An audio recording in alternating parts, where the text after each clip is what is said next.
Hey, Phantomaniacs, welcome to the newest unboxing here on the Needless Things YouTube channel. Today, we are taking a look at the Alley Viper from the G.I. Joe Classified series. I was lucky enough to get one of these from Hasbro Pulse when they went up very briefly, a weekish or so ago. I still have not received the bat that I ordered. It's got a shipping label, but it hasn't moved yet, which is kind of weird because there is a distribution facility here in Atlanta. So usually when I order stuff from Pulse, it gets here in like a day or two. And that bat has just been sitting there. But I've got this lovely Alley Viper to open up and check out for you guys. I was very excited about this. The original Alley Viper is something that I had no real connection to. It came out after I was done with G.I. Joe. I finished up in about 87 with the initial run anyway. So my awareness of the Alley Viper is limited to 25th anniversary re-releases, and I think the one I've got is like black and red or something, but this is a very eye-catching figure. Gonna look good on the shelf. Got the same back. Beautiful packaging. I'm a big fan, blah, blah, blah. You've heard it all before if you've been watching my G.I. Joe Classified series reviews here.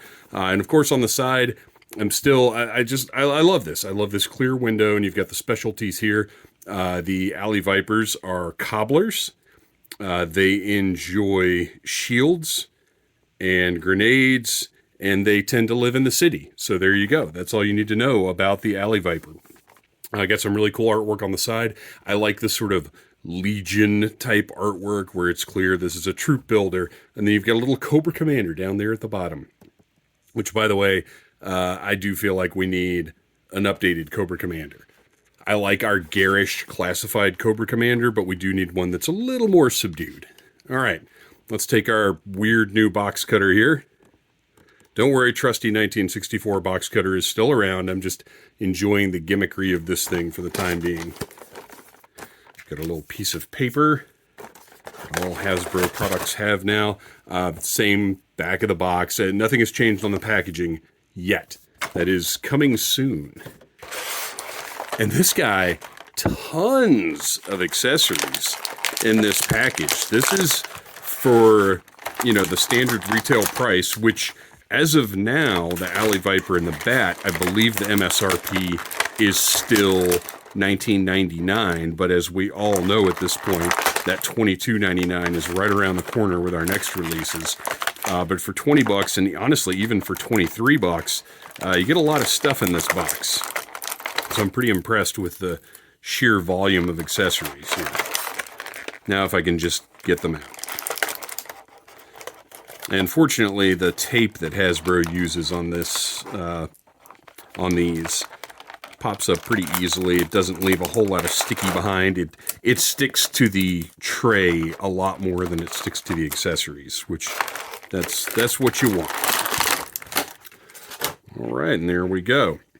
Let's push all that to the side and just take a look at our troop here. He's got a really uniquely shaped helmet. We've got the fangs down here at the bottom with great sculpt. The stylized look is what I like for my Cobra troops. I don't need these guys to look super duper realistic. I like for there to be that serpentine style worked into their uniforms, all their gear. And if you can see there, the eyes very nicely painted. Skin tone around those open eye holes looks great. Got the Cobra logo sculpted on the front of the helmet, painted in black, very precise. Everything looks good there. And then as far as his gear goes, let's bring that up. Articulation, you guys know by now. I mean, if you've been watching these or if you've collected any of these figures, this is pretty much the tip top of articulation in a 6-inch scale mass market line right now. Got the butterfly joints at the shoulders, the bicep swivel, double jointed elbows. Everything moves really nicely. I have yet to have a G.I. Joe Classified figure that I needed to heat up or anything to get it to move right. I've got an interesting lineup on the camo there. I don't love the way that paint deco worked out. Although I wonder, let's see if we can move that hip That's just kind of how it's going to look.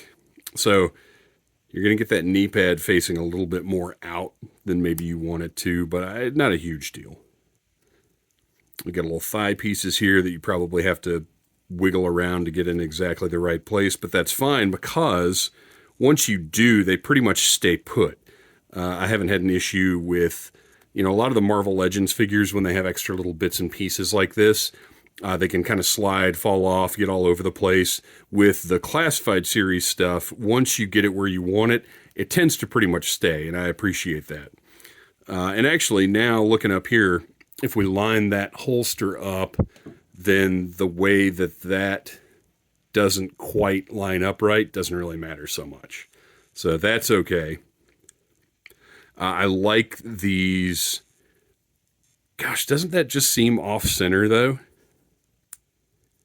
I almost feel like, are these boots on the wrong feet?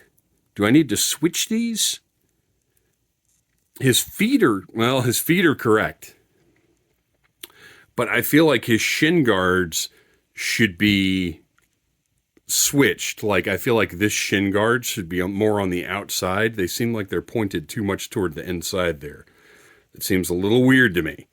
Maybe I'm being nitpicky. Maybe it's because it's been like 2 weeks since I've reviewed anything and I really just want to get into something. But whatever the case, he looks cool. It's a great design. I really like the color. When I was a kid, once the Neon Joes started coming out, that wasn't what turned me off of Joe. I just kind of got out naturally in '87, but I was never a fan of all the brighter colors. Now as an older collector, I like things that pop on the shelf. I like things that draw my eye. So this blue and orange camo is great. This is an eye-catching figure. It looks cool. I dig it. So I'm a fan of this design now, and I think Classified has done a really nice job. We've got the Flak Jacket on top. This is a separate piece that goes over the torso. It pretty much eliminates the ab joint that we normally have there, but I don't care. That's fine. And this one is fortunately not as bulky as the one that's on Firefly, so it's still got a really nice profile to it.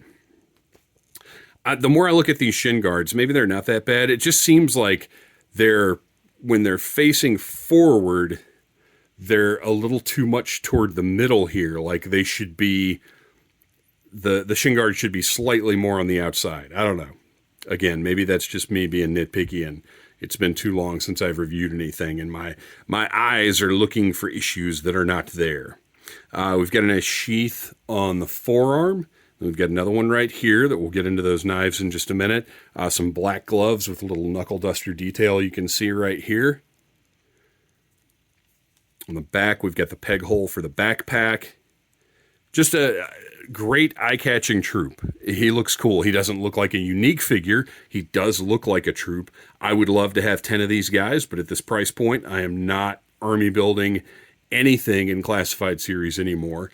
I'm going to be getting one of each figure, and that's going to be A-okay with me. All right, let's see what else we've got with this guy. I think the first thing we got to get on here is his visor.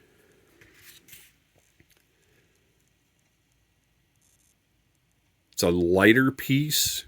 I've got some nice sculpted detail and a little, rebreather looking piece on the front right here. And that is going to clip right on to those little pegs. And I like that the pegs stick out far enough where it's not an issue. Like it doesn't feel like it's flimsy, like it's not going to stay on. It goes on very nicely. It's a little loose, but whatever. And in my head, there's a readout inside this so they can see, through this blast shield. That's how that works as far as I'm concerned, I guess. But it looks great on. Again, a very striking look for a trooper.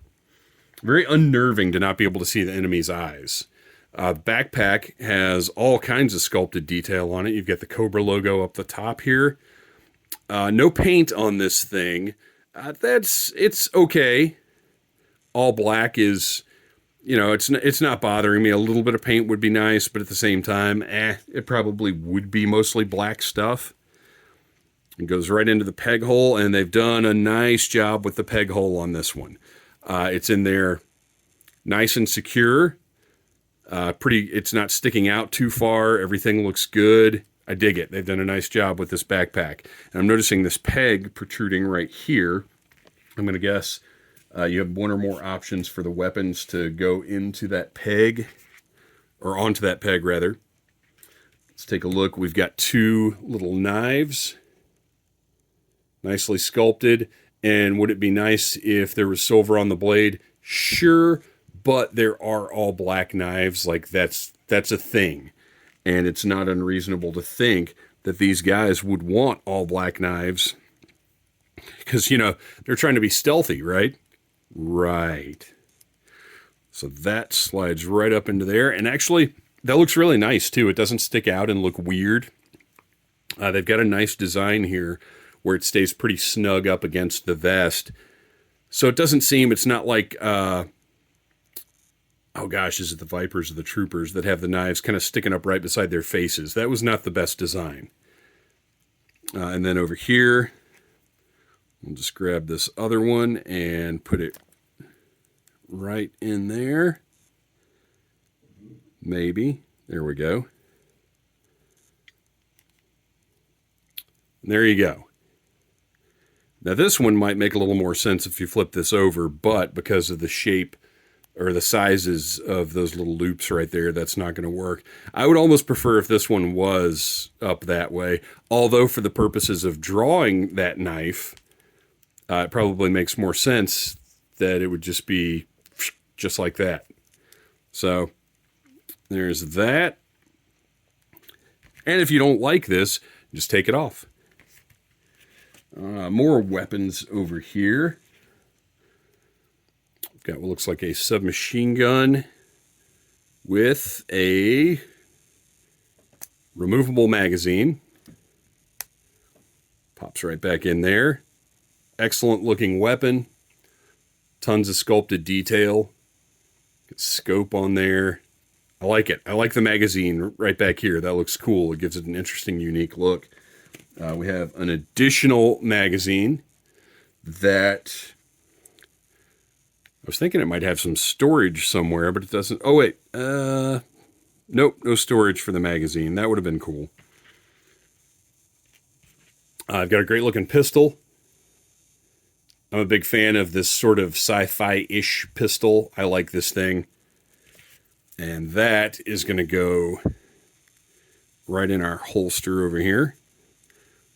So this guy's getting loaded up pretty good.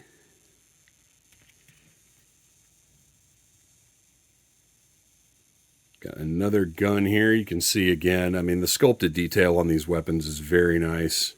This one is almost reminiscent of the sort of classic Joe laser rifle to me. You know, it's not the same, but it does kind of remind me of that a little bit. And then finally, we've got one more cool, unique looking weapon. Not, you know, it still has a sci-fi element, not as nerfy as some of the other stuff that's been in the line, which I never had a problem with. I like a little sci-fi in my G.I. Joe, so it works for me. So you've got a big selection of weapons here to use with this guy. And then you've got this bit of business that I believe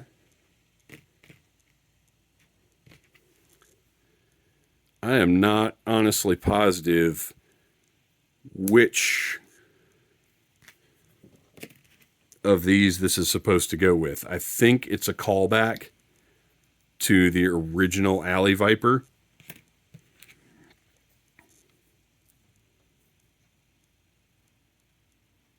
And I might be completely wrong as to how this thing even works. I thought it was in one of the barrels, because I seem to remember there being a very odd-looking gun that had this kind of business on it. Let's see. Yep, that's not going to help. Sometimes that's how unboxings go, you guys. You get a part, and you're just like, I don't know what this does. And please feel free to let me know in the comments. I appreciate any of you who have information that I do not have.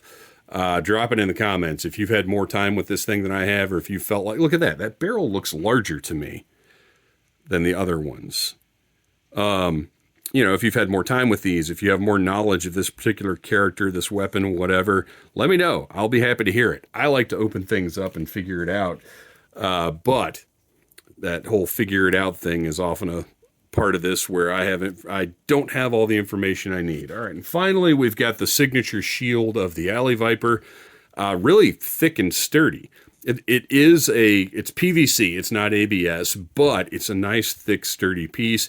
Beautifully sculpted Cobra logo on there, the blue and orange camo, and then just nice sculpted detail. Looks really good. And then on the inside, you've got a readout, and you've got your arm strap here that can be rotated. So if you want this on the right arm or the left arm, you can do whichever one you prefer. And I am going to guess that we're just going to want to pop that hand off. Slide that right over the forearm.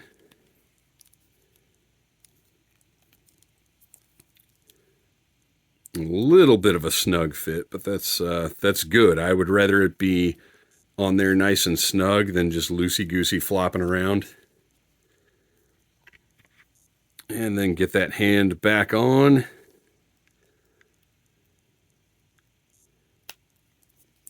And there you go.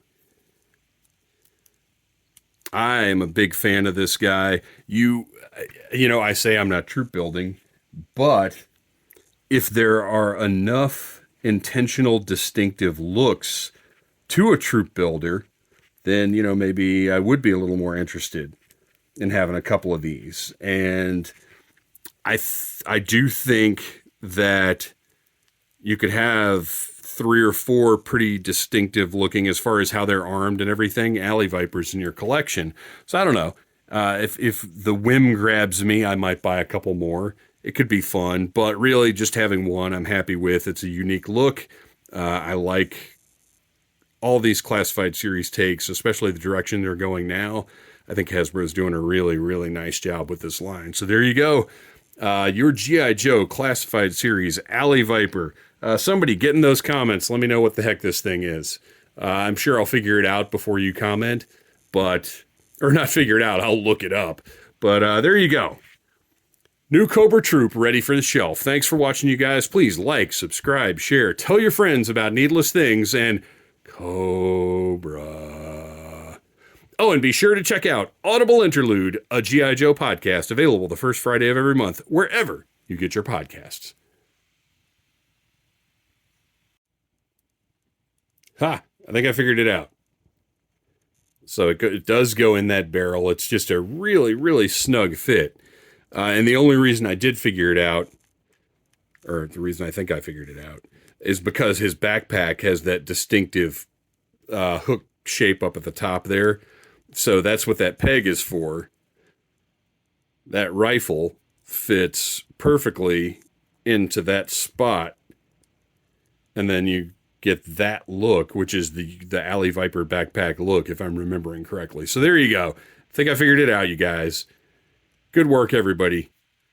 Cobra. Okay, one more. And finally, that other magazine actually goes into that rifle, making it no longer look at all like the G.I. Joe laser rifle. But whatever, there you go. Now he's loaded down, like ridiculously so, but you can store everything that comes with this guy on the figure. I'm not saying you're necessarily going to want to, because it seems like a bit much, but there you go. The figure can hold everything.